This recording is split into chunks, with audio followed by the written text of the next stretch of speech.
Muy buenas tardes de ciencia. Damos a continuación con el segundo periodo de charlas de este año.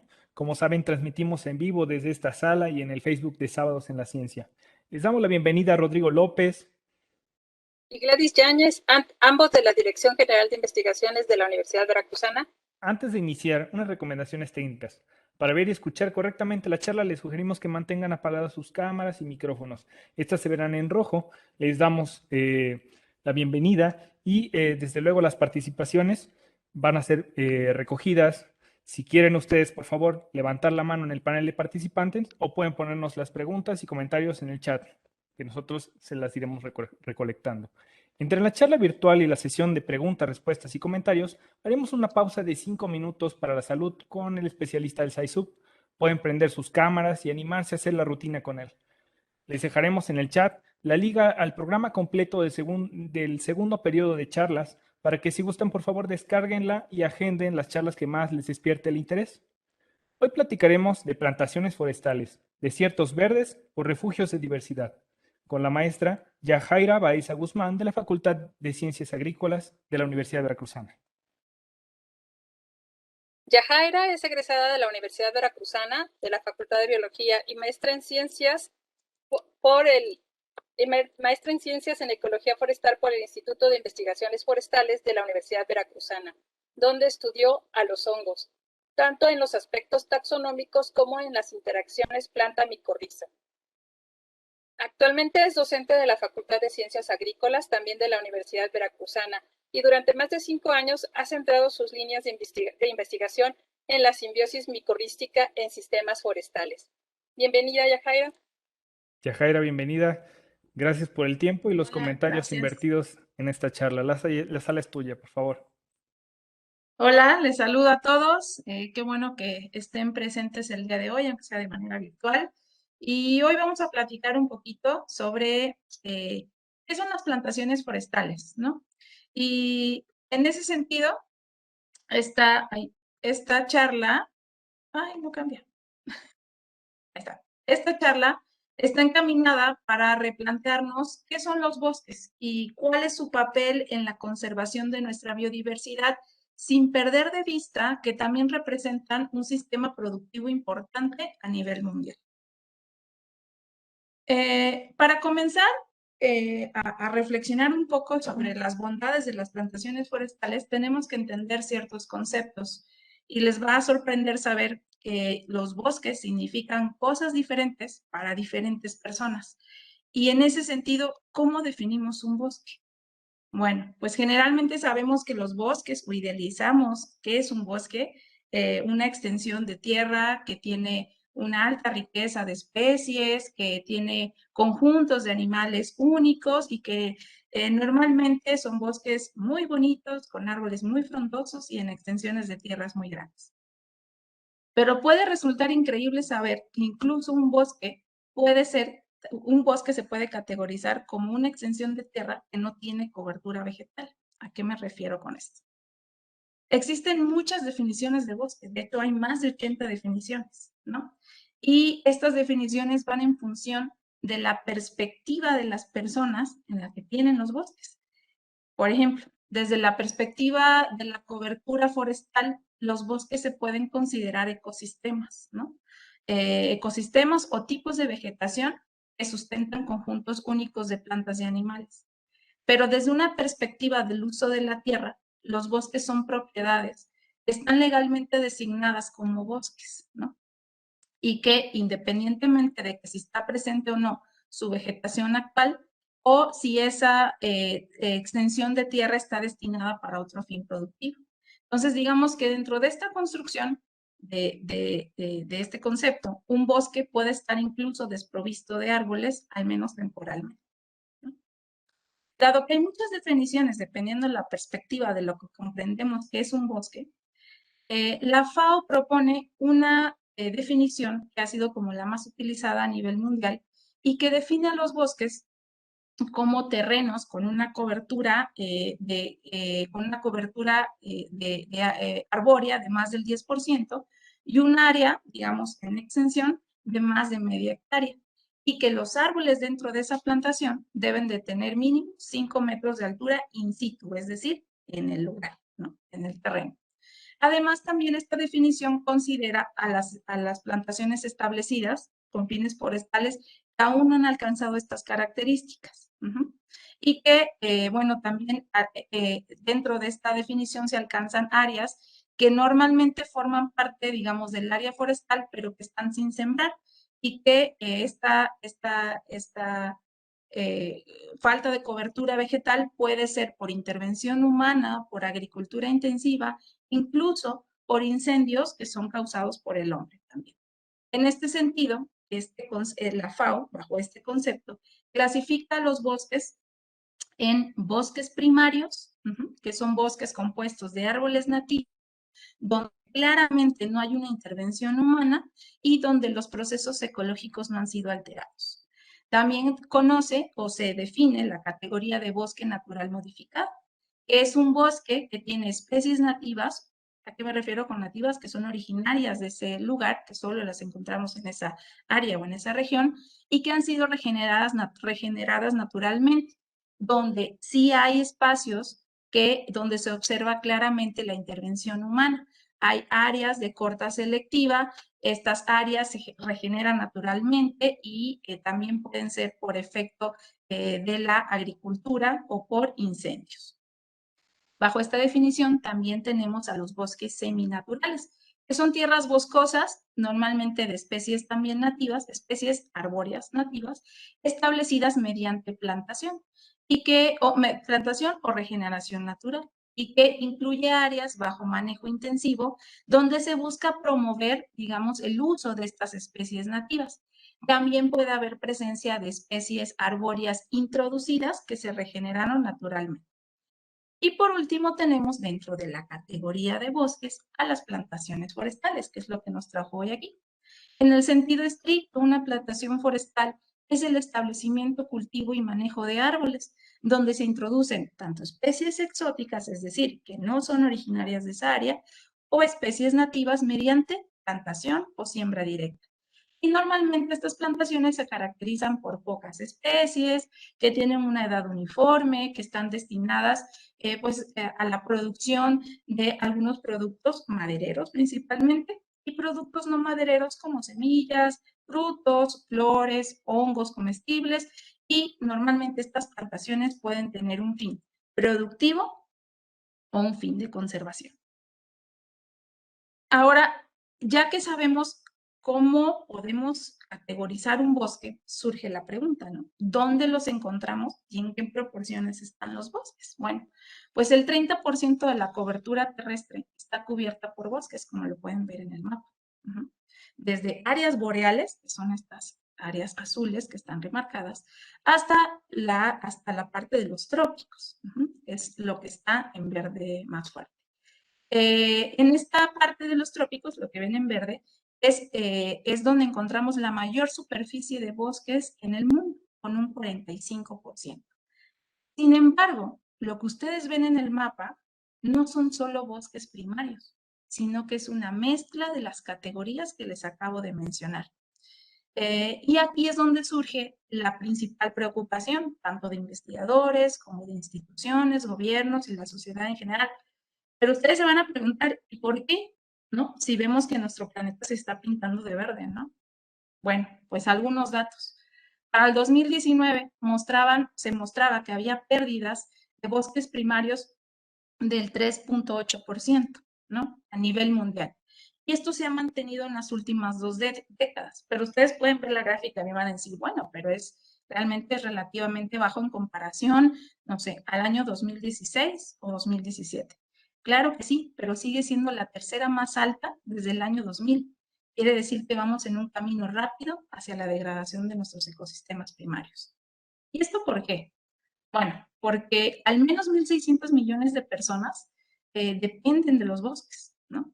Entonces, se ha efectuado una rápida degradación de los mismos, principalmente por la agricultura y por la presión económica que se ejerce, dado el aumento de las materias, dado el aumento para la demanda de las materias primas, como es la madera, la leña, tejidos vegetales, frutos, resinas, colorantes, etcétera, ¿no? Y la mayoría de estos se destinan para fines industriales. Se proyecta que la demanda de materias primas forestales para el año 2030, o sea, estamos a un pasito, se duplique en un 50%. Entonces, digamos que esta presión en los bosques va a aumentar. Ante esto, pues sabemos todos que existen muchos esfuerzos en aforestación y reforestación. Este último término tal vez sea un poquito más conocido, ¿no? La reforestación es algo que normalmente nosotros decimos, vamos a reforestar el bosque, vamos a reforestar áreas urbanas, pero también hay otro concepto que se llama aforestación. Y la aforestación, digamos, es el acto de crear tierras forestales mediante la plantación de árboles donde históricamente no existían bosques o tierras legalmente destinadas como bosques. Y esto también se realiza principalmente para evitar la desertificación por tiempos prolongados de sequía o por agricultura intensiva. Es donde se aplica la aforestación. Y la reforestación es el proceso de plantar o sembrar árboles nativos y en algunos casos introducidos o exóticos en un lugar donde originalmente había un bosque y donde ese bosque se ha visto disminuido o se ha eliminado en su totalidad. Entonces, ante estos esfuerzos de aforestación y reforestación, pues se han plantado muchos bosques, nosotros lo vemos en las noticias todos los días, ¿no? Y se han establecido lo que nosotros llamamos como plantaciones forestales, convirtiendo a las plantaciones cada vez más en un suministro importante de madera, digamos, y de, entre comillas, conservación de la biodiversidad en esta era tan rápida de degradación de los ambientes naturales, ¿no? Así, hasta este año, hasta el año 2020, el área de las plantaciones forestales corresponde a 123 millones de hectáreas a nivel mundial, lo que corresponde al 7% de la cobertura forestal mundial total del mundo, como el mapita que nosotros veíamos. O sea, que de todo eso verde que vimos en el mapa, es el 7% de lo que vemos ahí son plantaciones forestales, pero hay una rápida degradación de los bosques primarios que están siendo sustituidos por estas plantaciones. Y bueno, si estamos degradando, pero al mismo tiempo estamos sembrando, pues entonces, ¿cuál es el motivo del debate, no? Si estamos plantando bosques. Bueno, es que precisamente el propósito de las plantaciones rara vez es definido. Y estas diferencias o estos propósitos conducen a ver o a determinar diferencias muy claras entre las plantaciones forestales y los bosques naturales, ¿no? Y estas diferencias van en función o están en función de cambios de la biodiversidad y de los servicios ecosistémicos relevantes que estos bosques proveen, como por ejemplo la regulación del clima, el almacenamiento de carbono, incluso el suministro de agua. La FAO reporta que el 48% de las plantaciones a nivel mundial están destinadas para un fin industrial. Normalmente son plantaciones que se ven como monocultivos, o sea, se trabajan una o dos especies forestales. Un 26% están destinadas para fines no industriales, es decir, para uso regional, digamos, donde se obtiene carbón, leña, conservación del suelo, agua, etc. Y el restante, el otro 26-25% restante, pues está destinado, más bien no tiene un propósito. No hay una definición clara de para qué se estableció esa plantación.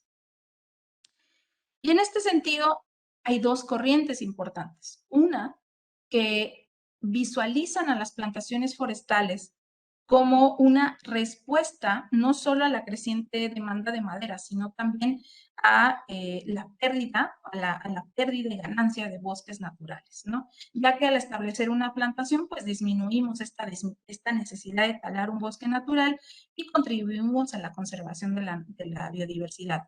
Pero hay otra corriente que ve a los bosques o a las plantaciones forestales como desiertos verdes, porque aumentan la presión sobre los bosques naturales, a reemplazarlos con especies que en muchos casos son especies introducidas, no especies de esa zona, no especies nativas, y se reemplazan con monocultivos, es decir, se trabaja una o dos especies, como ya mencioné. Además de que también ofrecen materias primas baratas. Entonces, hacen que el manejo forestal en un bosque seminatural, por ejemplo, sea poco competitivo. Y bueno, hasta este punto, pues las plantaciones se parecen al bueno, el malo y el feo, ¿verdad? Claro, porque entonces no queda claro cuál es su función. Sin embargo, hay muchos estudios científicos, principalmente de grupos que llevan a cabo análisis de ecología, estudios de ecología a nivel mundial, donde sugieren que precisamente las plantaciones no son desiertos verdes. Y aquí me voy a centrar específicamente en el aspecto de la conservación de la biodiversidad. Dejamos un poquito de lado ahorita los servicios ambientales. Estos estudios, que son, digamos, en la última década, de hecho, mencionan que la biodiversidad en las plantaciones forestales no es necesariamente baja en relación con otros sistemas naturales. ¿Y a qué voy?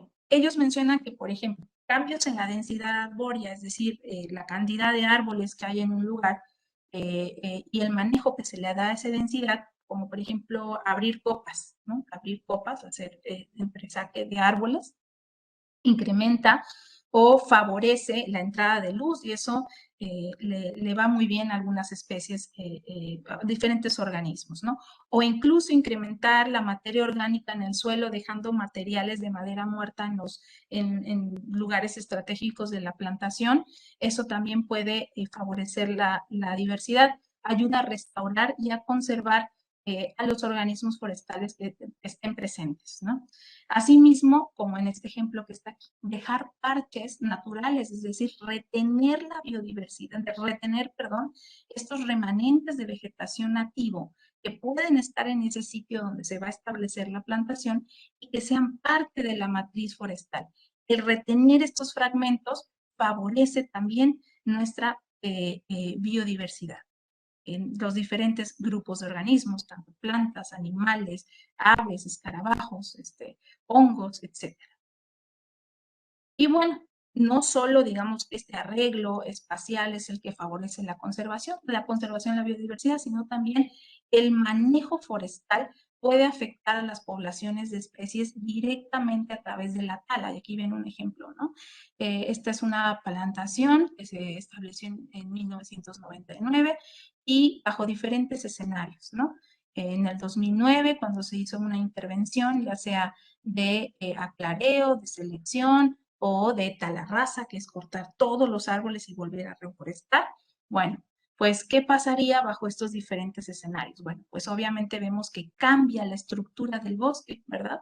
Cambia esa homogeneidad y entonces se comienza a volver un poquito más complejo, más diferente, dependiendo del tipo de manejo que se realice. Y entonces, desde esta perspectiva de la biodiversidad y de este manejo, más bien, desde la perspectiva y de estos parámetros en los que se establecen, se organizan y se aprovechan las plantaciones forestales, bueno, es importante para poder entender cómo estos bosques de plantación pueden fungir como un hábitat, como un remanente de hábitat importante para sustentar la supervivencia de las especies. Y vamos a ver un ejemplo rápido. En República Checa, un grupo de ecólogos estudiaron precisamente este efecto de las plantaciones forestales, allá tienen plantaciones forestales de abetos, y querían ver, bueno, qué influencia tenía sobre los remanentes naturales de encinas, que era la vegetación natural en esa área, y cómo afectaba toda la biodiversidad, ¿no? Cómo afectaba desde mamíferos grandes hasta insectos, ¿no? ¿Y qué encontraron? Bueno, encontraron que del total de las especies, en esos sistemas, el 78% se encontraba en los bosques naturales. Y de ese mismo total, el 68% estaba en la plantación de abetos. Ellos tenían, digamos, un sistema como el que les enseñé en la imagen, donde se retenían estos fragmentos naturales dentro de la plantación. Y esto, bueno, da a entender que había especies, ¿no?, que se encontraban en ambos sistemas. ¿Qué concluyeron? Bueno, que la diversidad de organismos estudiados en la plantación no era muy diferente a la encontrada en el bosque natural de encinos, porque ellos sustentaban que con la retención de fragmentos de vegetación natural dentro de la plantación podían promover la biodiversidad. Y bueno, ellos también en sus resultados encontraron que al aumentar la cantidad de luz al momento del manejo, del entresaque, de las cortas selectivas, pues favorecía algunas especies de escarabajos, de aves y de hongos, siendo los hongos uno de los principales organismos que son pieza clave para el mantenimiento de los bosques. Y en los ecosistemas terrestres nosotros podemos encontrar hongos que son descomponedores, hongos que incluso son patógenos, que son dañinos, que pueden matar una planta o otro animal, u organismos que son simbiontes. Y bueno, ¿qué es un hongo simbionte? Bueno, yo creo que este término ya la audiencia de sábados en la ciencia ya se lo sabe de arriba para abajo, ¿no? ¿Qué es un hongo simbionte? Pero vamos a recordar tantito. Ese es un término que es aquel que proporciona recursos como nutrientes, agua y del suelo a la planta a cambio de azúcares producidos por la fotosíntesis. Perdón. Mi hija. Además de que proveen a la planta, al hongo, un lugar donde vivir y reproducirse. En los bosques, tanto naturales como en las plantaciones, la mayoría de las especies leñosas son socios obligados de los hongos simbiontes, formando lo que nosotros conocemos como simbiosis micorrízica. Estos hongos se caracterizan principalmente porque tienen un sombrerito bien definido y ese sombrerito nosotros lo conocemos como pili, así se llama científicamente. Algunos son comestibles, otros son altamente tóxicos y se ingieren y aunque no todos presentan la misma forma que estamos viendo aquí, sino que algunos son más cónicos, como los que andan por acá, aquí te puse una foto, otros tienen forma de ramitas, y hay algunos que los encontramos debajo del suelo en forma de pelotitas y estos hongos los conocemos como hongos hipógeos. Y bueno, estos hongos debajo del suelo se encuentran en forma de redes que interconectan árboles de la misma o de diferentes especies, es decir, los hongos se comunican a través de una red de finos filamentos que se llaman hifas. Y este grupo de hongos tiende a ser muy eficiente en la transferencia de nitrógeno. Además de que ofrecen una protección ante organismos que pueden hacerle daño a las plantas, ¿no? Y cubren las raíces de las plantas con estas hifas, con estos filamentos, y por eso se les da el nombre de hongos ectomicorrízicos, ¿verdad? A diferencia de los hongos endomicorrízicos o arbusculares que ya les platicó el maestro Jacob en una charla anterior. Este es otro grupo de hongos. Y bueno, pues estos hongos tienen un papel muy importante en los ecosistemas forestales porque son los encargados de la supervivencia, el establecimiento y el crecimiento de muchas especies leñosas que tienen esta importancia forestal. Y en este sentido, bueno, hay grupos de ecólogos que están muy centrados en la evaluación de las comunidades de estos hongos, de la diversidad de estos hongos que facilitan la transferencia de nutrientes a las plantas leñosas. Y aquí solo les voy a comentar un ejemplo. De hecho, por acá está la cita del artículo, donde, bueno, estos autores investigaron, querían saber también si había diferencias entre plantaciones de un pino que se llama Pinus silvestris. ¿Qué pasaba cuando ese pino estaba de manera natural y cuando estaba sembrado en una plantación con un fin forestal? Si había diferencias entre esas comunidades de hongos y qué pasaba. Bueno, pues ellos encontraron que pues, realmente las diferencias eran mínimas, siempre y cuando las distancias entre las plantaciones forestales y los bosques naturales no fueran más de 2 kilómetros. Y otro estudio, pero ahora aquí en México, también evaluaron qué pasaba con estos hongos ectomicorrízicos en una plantación de Pinus pátula, que es una especie nativa de México y que es de las principales especies que se utilizan para fines madereros. Ellos encontraron hasta 63 especies de hongos ectomicorrízicos, a pesar de que esa zona forestal o que esa plantación tenía la extracción de madera en esa plantación, mejor dicho, se realizaba mediante tala rasa, lo que les comentaba, es decir, cortan todo y vuelven a regenerar.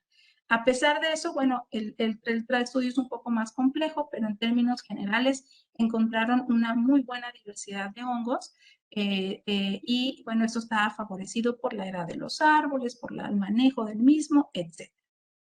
Y bueno, aquí la Universidad Veracruzana, como parte del proyecto de generación de biofertilizantes que lidera la doctora Dora Trejo, estamos realizando esfuerzos en investigación para abrir nuevas líneas para producir otro tipo de biofertilizantes que vayan más enfocados a la producción forestal. ¿Cómo podemos aprovechar estos hongos ectomicorrízicos en plantaciones forestales para promover la biodiversidad? Y bueno, estos, digamos, dirán, bueno, son pocos ejemplos, realmente hay muchos más, ¿no? Hay mucha evidencia científica que puede resaltar la importancia de las plantaciones en términos de biodiversidad. Pero esta evidencia es suficiente para respondernos la pregunta que nos trajo esta charla. ¿Las plantaciones forestales son refugios de biodiversidad o no lo son? Bueno, pues depende ahora sí que del contexto, ¿no? De determinar los objetivos de estas plantaciones forestales y si estos objetivos son perjudiciales o benéficos para la conservación. Entonces, realmente sería mejorar algunas prácticas de manejo y establecer objetivos definidos y claros, bueno, más bien estos objetivos dependen de muchos factores, ¿no? Y uno de ellos es si el establecimiento de la plantación conduce a una reducción de la explotación de los bosques naturales y en qué escala. Esto se ha hecho exitosamente en Nueva Zelanda. Es un ejemplo, ¿no? Bastante interesante, donde se debatió mucho esta estrategia nacional de conservación, donde ahí pudieron llevar a una separación de las plantaciones forestales y de los bosques naturales. En Nueva Zelanda, el 99% de las materias primas forestales que se producen son de plantaciones forestales, ¿no? Entonces ahí ha sido como muy exitosa esta estrategia para poder conservar la biodiversidad forestal. Sin embargo, bueno, Nueva Zelanda es muy diferente a otros países, ¿no? Y con lo que he escuchado yo, por ejemplo, en debates o en charlas, esto también depende mucho de las normas, de las leyes que se establecen en distintos países y cómo se aterrizan, digamos, ya situaciones reales, ¿no? En Europa, ya más al norte, también existen muchos esfuerzos en reforestación para introducir características naturales a estas plantaciones forestales y entonces no verlo como algo separado como Nueva Zelanda, ¿no? Sino que incluirlo en una sola área donde se pueda tener un fin productivo y un fin de conservación. Otro de los factores que también están, de los que dependen estos objetivos de las plantaciones, pues es saber cuál es el uso de la tierra o la vegetación que precedió al establecimiento de los bosques de plantación, ¿no? Y que también estos bosques pueden ofrecer un hábitat sustituto para los organismos que estaban previamente ahí. ¿A qué me refiero? Digo, es claro, ¿no? Es claro que la conversión de bosques naturales a plantaciones forestales, pues no es lo correcto, ¿no? A menos que de verdad la deforestación sea algo inevitable. Y digamos que las plantaciones forestales podrían considerarse un mal menor en comparación a la agricultura intensiva, por ejemplo. Y bueno, eso mismo sucede en donde se instalan plantaciones forestales en áreas donde normalmente no había bosques, como en el caso de algunos pastizales. Y esto se ha visto mucho en Sudáfrica. En Sudáfrica hay un boom de las plantaciones forestales, allá están trabajando mucho con pinos, están metiendo mucho pinus pátula, pinus ocarpa también, y se ha observado que la deforestación, o más bien la forestación o la conversión de plantaciones forestales de ciertas praderas amenaza seriamente a muchas especies de aves, ¿no? Y otro factor también es cuánto tiempo ha pasado desde que se estableció la plantación, ¿no? Y cuánto tiempo han tenido estas especies para adaptarse a un nuevo hábitat. Se ha visto y hay evidencia, dice que las plantaciones que se establecieron hace mucho tiempo que tienen más probabilidades de ser un hábitat valioso para muchas especies, ¿no? ¿Por qué? Porque con el tiempo se vuelven un poco más complejas. Y un último factor, digamos, que sería primordial para poder entender si estas plantaciones son refugios o no, es si el área plantada está siendo gestionada tomando en cuenta, digamos, todo el paisaje, o sea, todo lo que nosotros vemos, porque la plantación no es solo esto, ¿verdad? Aquí donde dice Matrix, sino es todo lo circundante. Y aquí tenemos donde dice Patch, que es un remanente, pues un pedacito de bosque natural que quedó aislado por la fragmentación en el paisaje. Entonces, si se toman en cuenta estas características, digamos, a una mayor escala, podemos hacer una mejor gestión de los bosques y abrir corredores. ¿Para qué? Para que estos remanentes naturales, estos pedacitos de vegetación sean introducidos o tengan conectividad con la plantación. Y con esto poder retener la mayor cantidad de especies posibles y ver a las plantaciones como una oportunidad y no como una desventaja ante la conservación. Y aquí un ejemplo ya rápido, es que, por ejemplo, en Argentina se está trabajando también mucho con Pinus ponderosa y entonces han hecho muchas plantaciones de Pinus ponderosa donde están tratando de precisamente verlo a esta cantidad, a esta, digamos, escala de paisaje, ¿no? Más arribita que un pedacito de bosque. Y hay regiones donde se han abierto estos corredores, ¿no? Estos corredores entre otras especies, por ejemplo, de pseudosugas, que son coníferas nativas de la región de la Patagonia y que han sido incorporadas a estas plantaciones forestales de pinos introducidos para precisamente proporcionar un hábitat para muchas especies forestales. Y bueno, eh, eh, ya para ir cerrando esta charla, y espero no haberlos aburrido mucho, es importante destacar que las plantaciones forestales pues, pueden hacer una muy buena contribución a la conservación de la biodiversidad, sobre todo la diversidad nativa, ¿no? Pero no si su establecimiento implica el reemplazo o la sustitución de bosques o de ecosistemas naturales, ¿no? Entonces hay que tener mucho cuidado con estos esfuerzos de reforestación y que sean bien dirigidos, con objetivos claros y, bueno, lo que se espera con esta evidencia que ya hay a nivel mundial es pues mejorar precisamente estos procesos, estas gestiones forestales y empezar a inmiscuir a la sociedad en general a tomar un poquito como con más mesura la reforestación, no solo en áreas rurales, sino también en áreas urbanas, para poder, bueno, pues promover la biodiversidad que tenemos, que aún tenemos, y tratar de frenar un poquito la degradación de nuestros ecosistemas naturales. Y con esto termino. Muchas gracias. Muchas gracias, maestra Yajaira, por su charla. Y bueno, pues antes de entrar a la sesión de preguntas, respuestas y comentarios, vamos a hacer una pausa para la salud.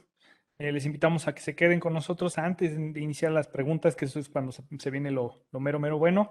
Y bueno, vamos a cargo de José Ramón Cortés Martínez, educador del SciSub, a hacer unos pequeños ejercicios. Les invitamos, por favor, que participen desde sus casas y bueno, le damos chance. Ronnie, por favor, adelante. Si nos puedes ahorita apoyar, por favor, maestra Yajaira, en dejar de compartir para que podamos ver a Ronnie. ¿Estás por ahí, Ronnie? Sí, listo. Ok, No, estoy adelante, esperando. adelante. Buenas tardes a todos. Bueno, quien guste, vamos a hacer un poquito de actividad física para romper el estado sedentario. Todos de pie. Primer movimiento, vamos a iniciar con la cadera. Vamos a colocar manos en la cadera.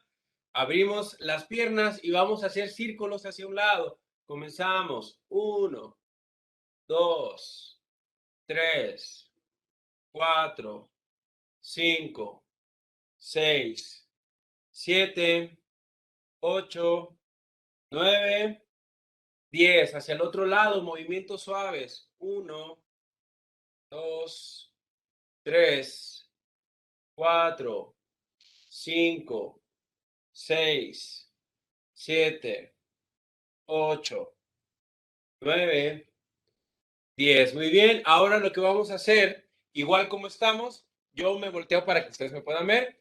Sale manos en la cadera. Vamos a llevar la cadera hacia el frente y vamos a doblar un poquito el torso hacia atrás y ahí nos vamos a quedar. 1, 2, 3, 4, 5, 6, 7, 8, 9, 10. Regresamos poco a poco la cadera. Ahora vamos a llevar la cadera un poco hacia atrás, tratando de tener firme la espalda, sale sin que nos encorvemos. Y ahí nos quedamos. 1, 2, 3, 4, 5, 6, 7, 8, 9, 10. Regresamos y vamos a repetir nuevamente. Vamos a aventar la cadera hacia el frente. 1, 2, 3, 4, 5, 6, 7, 8, 9, 10. Y repetimos, mandamos la cadera hacia atrás y activo la espalda, los erectores de la espina dorsal y ahí nos quedamos.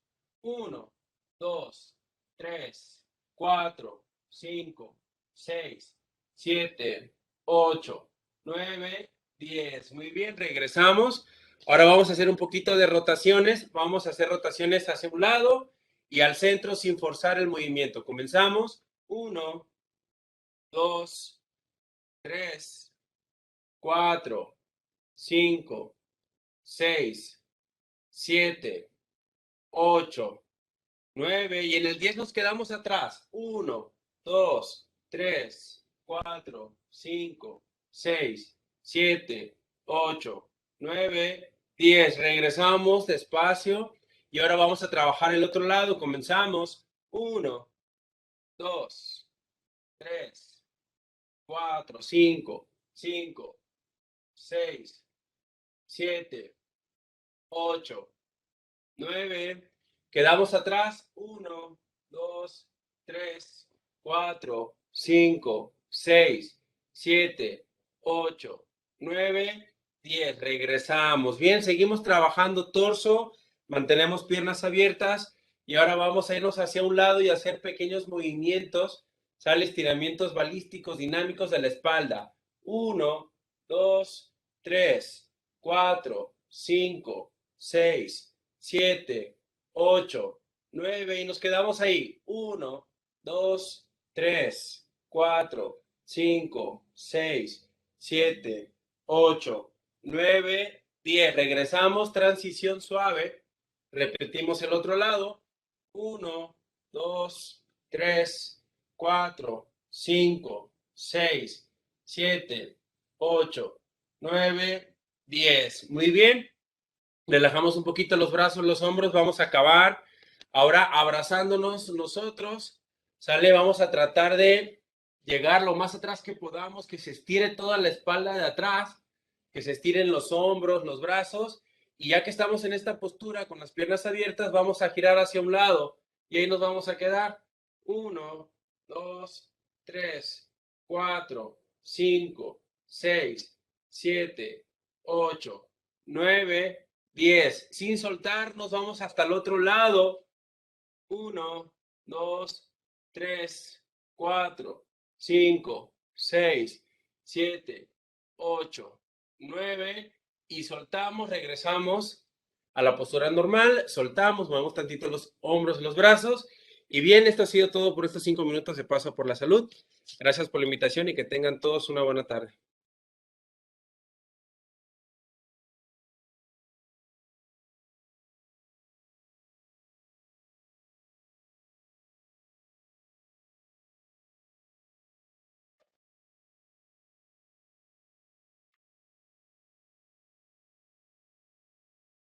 Muchas gracias, Ronnie. Empezamos con la ronda de preguntas y respuestas. Si gustan, tenemos algunos comentarios desde Facebook.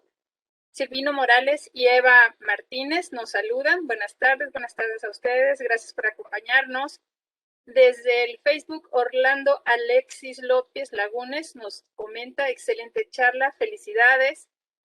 Desde el Facebook, Claudia Marín también nos saluda. Buenas tardes. Saludos desde León, Guanajuato. Buenas tardes, Claudia.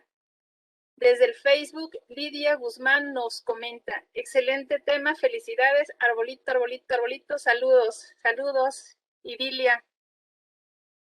Y tenemos una pregunta. Armando, sí, adelante, Armando.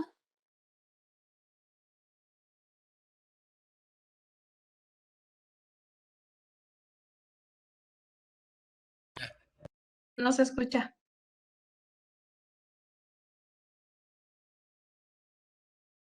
No, no lo escucho. ¿Ahí sí me escuchan? Ya, Ah, ya perfecto. listo. Hola, buenas tardes a todos. Buenas tardes. Gladys y Rodrigo. Muy interesante tu plática. A mí me gustan mucho estos temas y más porque dan para mucha discusión. Y uno de los puntos que me interesó mucho es que los comparativos a veces de estudios en otros lugares que son con plantaciones, como el que mencionabas, hablan a nivel nacional del Programa Nacional de Conservación y Plantaciones. Y en México eso no se conoce. Aunque se conozca y se tenga información, básicamente no son de los puntos importantes dentro de las políticas de manejo forestal a nivel de gobierno, porque finalmente es donde mucho de esto funciona. La otra es que los lineamientos de la ley son poco aplicables, ¿no? Y los conocemos. Finalmente hay muchos lugares en donde no importa si son forestales, zonas boscosas, tropicales, indistintamente, la gente enciende y crea los incendios de manera intencionada justamente para el cambio de uso del suelo, ¿no? Entonces, por ejemplo, en la zona de Campeche ya está documentado que la gente está cambiando por justamente tener el beneficio de estas plantaciones, entre comillas, y entonces deforestan y entonces empiezan a trabajar las zonas forestales. Y bueno, uno de los casos que me gustó, que tampoco no todo es malo, aquellas plantaciones donde abajo de los doseles de zonas perturbadas sembraban marihuana y ahora lo están cambiando por sembrar otro tipo de especies.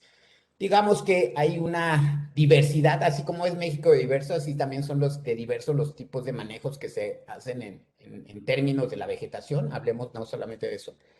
Pero, ¿cuál tú crees que sea justamente la dirección bajo este esquema que llevamos décadas de no manejo forestal? Hay casos exitosos, pero muy locales, pero finalmente no están siendo funcionales a nivel de una escala nacional. Y eso es preocupante porque no tenemos una política nacional de conservación y manejo forestal ni de manejo de ningún tipo de vegetación.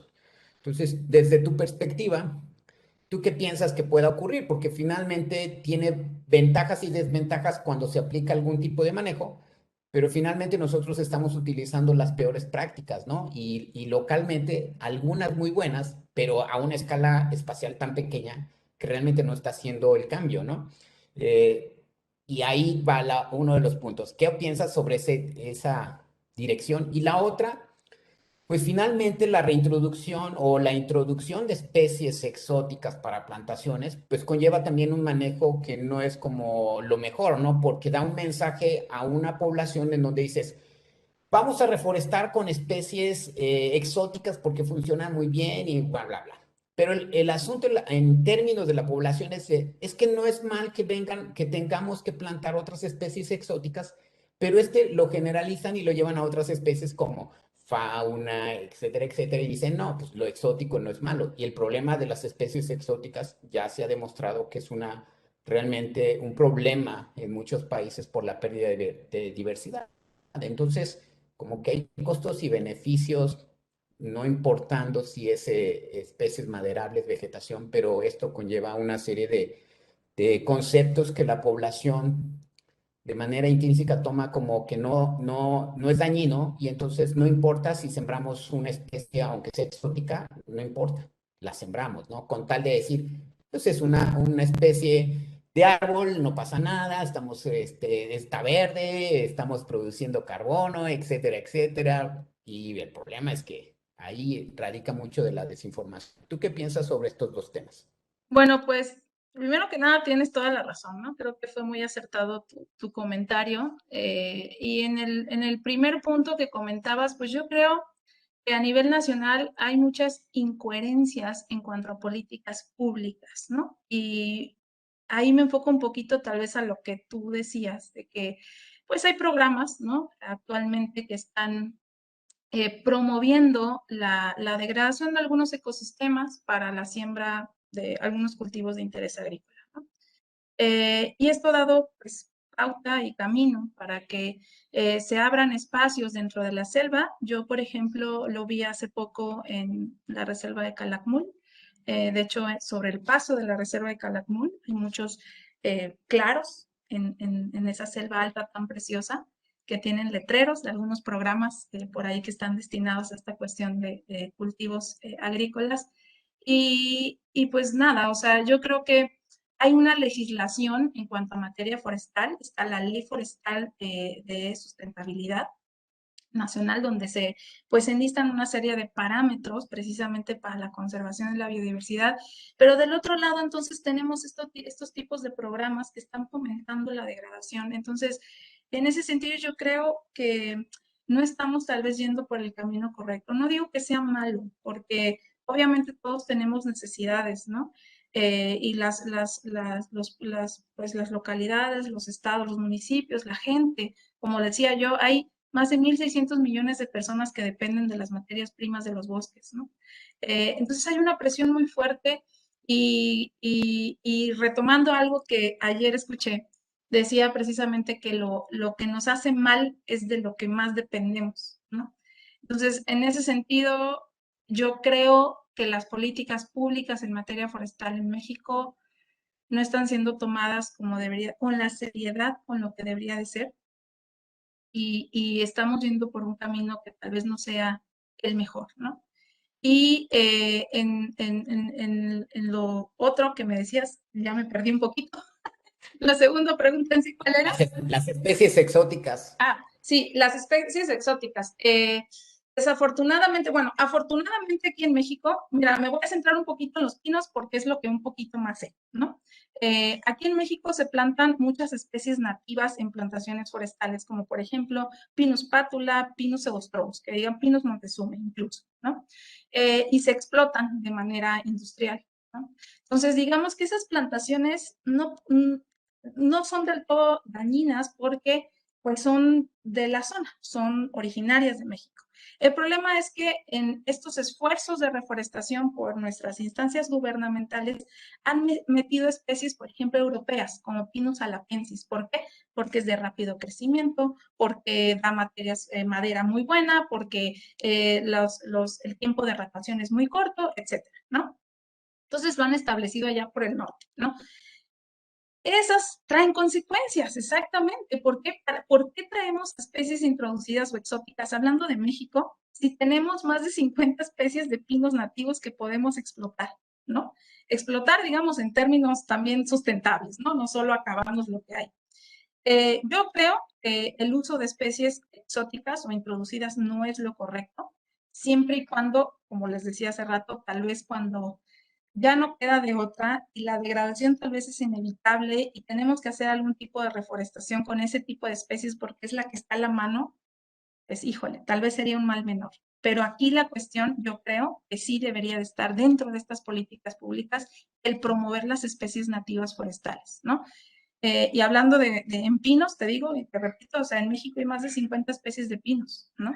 Que de las cuales a lo mucho aprovechamos 5, ¿no? Entonces, sería promover lo que ya tenemos en nuestro país.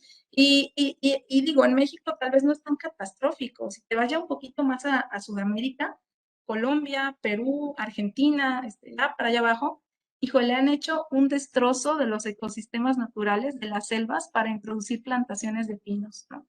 Han metido Pinus ucarpa, Pinus pátula, han metido Pinus ponderosa en Argentina, y entonces eso ha desplazado muchísimas especies, ¿no? Y bueno, pues a veces, como tú dices, la gente dice, bueno, no pasa nada si meto un arbolito, o qué tal con las araucarias, ¿no? Eso es un tema interesante también aquí en Jalapa, ¿no? Las araucarias ni siquiera son de México, han sido súper, o sea, es el símbolo de la ciudad, ¿no? Digo, no está mal, es un árbol muy precioso, ¿no? Pero digo, nosotros tenemos bosque mesófilo de montaña y tenemos muchísimas especies, tenemos una diversidad enorme de especies forestales, ¿no?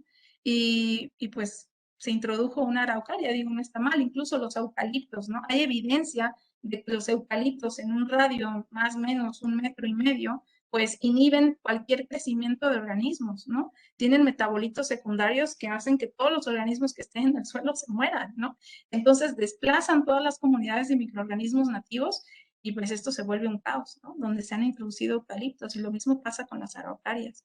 Entonces, no estoy tan de acuerdo con la introducción de algunas especies exóticas, digo, cuando sea ya un mal menor, pues ya no queda de otra, pero bueno, la idea es promover especies nativas, esa sería mi respuesta. Oye, y ahorita que dijiste lo de la araucaria, pues eso es realmente cultural y ese es el gran problema. Una especie que no es nativa es el emblema de Jalapa, es realmente ridículo, ¿no? Ahí lo Tenemos bosque tenemos en la mesófilo. avenida Lázaro Cárdenas, tenemos ahí gloriosamente una araucaria de metal, ¿no? Entonces, eso es cultural y ese es el problema de no políticas, de no conocer nuestros propios recursos naturales y eso evidentemente tiene que ver con las políticas de gobierno, pero también con la ley. Y nada más voy a hacer énfasis en una parte, y creo que eso es algo que yo lo he comentado y siempre tengo oportunidad, lo digo. ¿Por qué hablamos de la ley cuando en realidad en términos de recursos naturales no se aplica, ¿no? Por ejemplo, el manglar. El manglar es una especie que está dentro de la UNON y está dentro de una de las especies protegidas. Y en Dos Bocas deforestaron para crear el proyecto emblemático de este gobierno de Dos Bocas, deforestaron hectáreas, cientos de hectáreas de manglar. Entonces, yo no puedo entender cómo podríamos nosotros acercarnos a una política de conservación nacional cuando la misma ley Es es la incoherente. que no Claro. se aplica la propia ley, ¿no? Es un lugar donde no se debería haber trabajado algo de proyecto porque es una especie de conservación prioritaria por todos los beneficios que ya se conocen. Y yo he escuchado, he entrado a pláticas de gente que trabaja con manglares y no quieren entrarle al tema de exponer que realmente lo que hizo el gobierno federal es un delito federal. La misma ley cometió un delito federal y nadie quiere discutir sobre eso por todo como está ahorita volcado. Ahorita decir las cosas pareciera que es como sistema de persecución de quien lo dice porque no, porque hay otros datos, ¿no? Porque siempre hay otros datos, no, nunca los que se tienen de la evidencia científica. Y justo por eso es que yo creo que muchos de los trabajos, de los esfuerzos que se hacen a nivel local, a nivel más espacial, más grande, pues fracasan porque políticas no bien vistas por el gobierno, porque los tomadores de decisiones no les interesa eso, ¿no? No tienen una cultura basada en la evidencia que promueva justamente la conservación y el manejo, porque ya no podemos hablar de conservación, tenemos que hablar de las dos cosas. Y ahí me preocupa mucho porque la dirección en la que vamos realmente es fomentar, es como la proximidad. Necesitas comida. Ah, ok, deforesta, siembra árboles frutales, porque ese es uno de los eslogan. Hay que sembrar árboles frutales porque hay muchos pobres, entonces hay que darle comer, pero en realidad es un arma que realmente está provocando mucho más deterioro ambiental que beneficios en el corto plazo a las personas que requieren del manejo y que requieren de los insumos de las plantaciones forestales, de las zonas tropicales, etcétera, ¿no? Entonces, me parece que es delicado y estás en un sistema de estudio bastante complejo, porque hay años atrás, pues nosotros vemos el cofre Perote, ¿no? Todo el tiempo muy bonito y nos ha tocado ver cómo en años los incendios han acabado con hectáreas.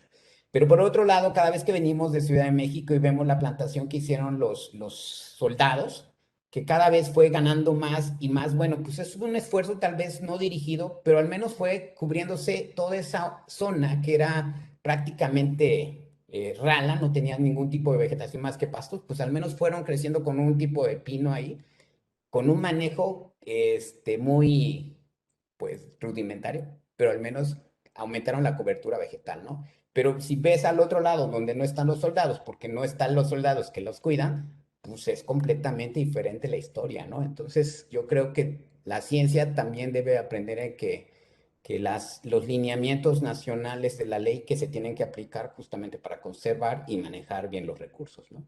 Muchas Sí. gracias por tus comentarios. Gracias. Sí, de hecho, esto que mencionas de que en un lado, bueno, se ven, a mí me ha tocado observar algunas plantaciones, bueno, que en algún momento que estaba yo realizando unos trabajos en el cofre de Perote, me tocó ver cómo plantaban pinos Jartegui en la parte de hasta arriba, ¿no? Que crece un poquito, 3.800 hacia arriba. Regresé tiempo después y vi que esas plantulitas que habían sembrado pues, estaban muertas, estaban secas, ¿no? Y aquí entra otro tema que tal vez ya no va más, bueno, que lo toqué un poquito con los hongos ectomicorrízicos y es con lo que tal vez hemos estado trabajando nosotros un poquito más, pues de implementar alternativas precisamente para aumentar el prendimiento en las plantaciones forestales, que ese también es otro tema interesante, ¿no? Hay, híjole, los reportes nacionales que dicen se sembraron N millones de árboles y se restauraron, se reforestaron N millones de hectáreas. Y cuando tú vas al lugar donde se reforestó y ves tristemente una plantación muerta, dices, bueno, entonces, ¿qué está pasando con estas estrategias de conservación? Bueno, nosotros hemos trabajado ahorita mucho con los hongos ectomicorrízicos como para ofrecerlos como alternativa para aumentar la supervivencia de los árboles. Les decía que son, pues son clave para la supervivencia de estos bosques. Y bueno, por ahí hay otro camino interesante, ¿no? También para aplicarlo, para meterlo a estas leyes. De hecho, la micorriza se menciona 2 veces en la norma 170, donde mencionan que hay que usar micorrizas, pero bueno, no hay un plan, no dice cuánto, no dice cómo se evalúan, no dice cuáles se utilizan, y entonces en algunos lugares se utilizan hongos introducidos también, que vienen de Europa, vienen de otros lados, y hacemos todo un relajo en cuanto a la biodiversidad presente. Entonces, como dice Armando, pues es un tema delicado, pero yo creo que para eso son estos espacios, ¿no? Y me da mucho gusto poder, pues, transmitir un poquitito de lo que yo sé, porque, pues, claro, esto es, como dice Armando, es una historia atrás de muchos años de manejo forestal en nuestro país, no es de ahorita, ¿no? Las plantaciones forestales se establecieron hace ya muchísimas décadas, entonces es un problema que ha perdurado con el tiempo. Pero bueno, yo creo que si entre más personas nos interesemos en esto, tal vez tendremos un poquito de voz para cambiar y para cambiar, pues para modificar, no cambiar, sino para proponer alternativas diferentes en el rumbo de la vida forestal de nuestro país, ¿no? Interesante. Bueno, tenemos desde la sala a Wendy nos pregunta, bueno, nos dice, muchas felicidades por la charla. ¿Cuáles consideras que son los retos para el manejo y la conservación de los ecosistemas forestales en México? Híjole, los retos, creo que sí hay muchísimos retos, ¿no? Empezando por las leyes, ¿no?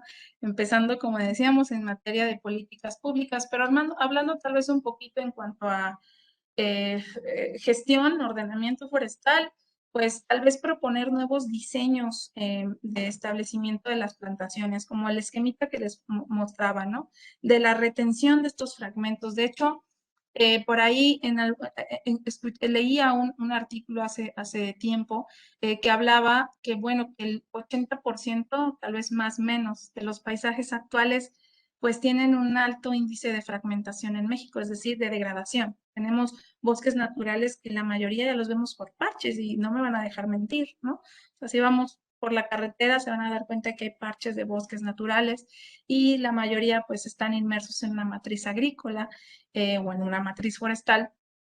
Y bueno, el gestionar precisamente, como les mostraba en la penúltima diapositiva, el retener estos fragmentos naturales, pues nos va a permitir, ¿no? Abordar este tema de la conservación de una mejor manera, ¿no? Para aprovechar en un futuro de manera sustentable nuestros recursos maderales. Muchas gracias. Desde la sala, la doctora Dora Trejo nos dice, excelente charla, felicidades.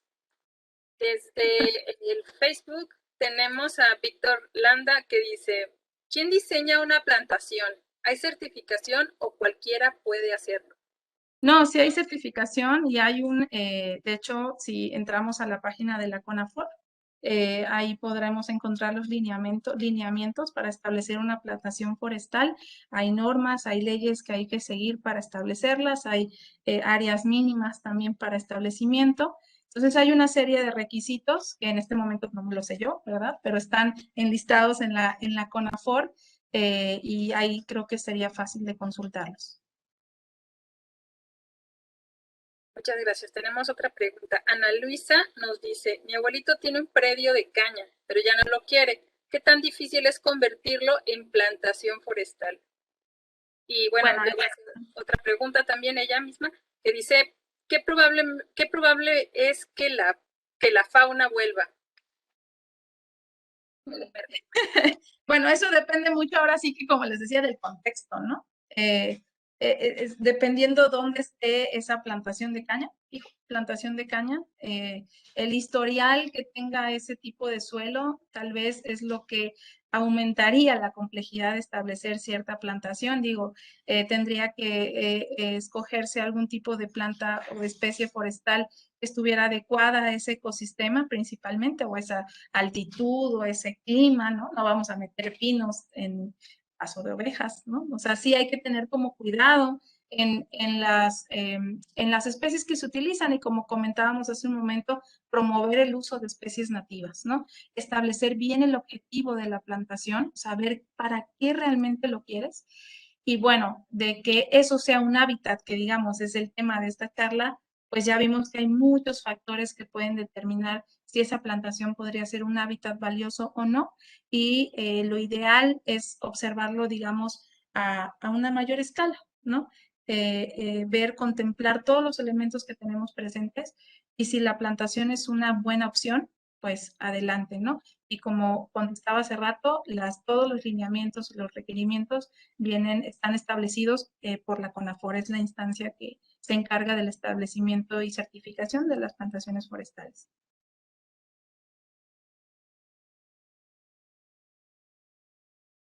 Ay, no te escucho. Perdón. Desde la sala, Julia Hernández Villa nos dice, felicidades Yajaira, interesante tu charla. Gracias. Saludos a Julia.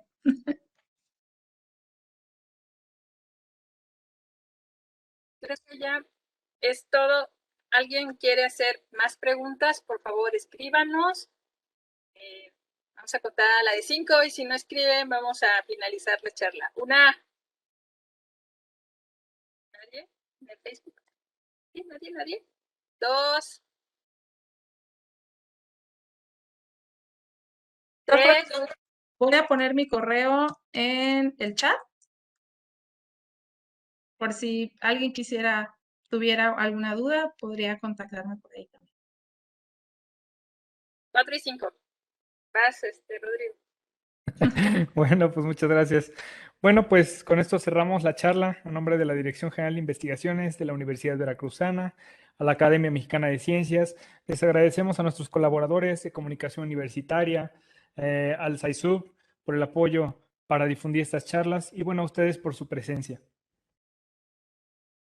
Muchas gracias. Les esperamos el día martes 19 de octubre con la charla El maravilloso mundo de los hongos en la agricultura, que nos compartirá la doctora Dora Trejo Aguilar de la Facultad de Ciencias Agrícolas de la Universidad Veracruzana.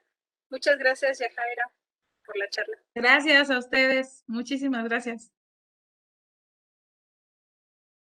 Saludos.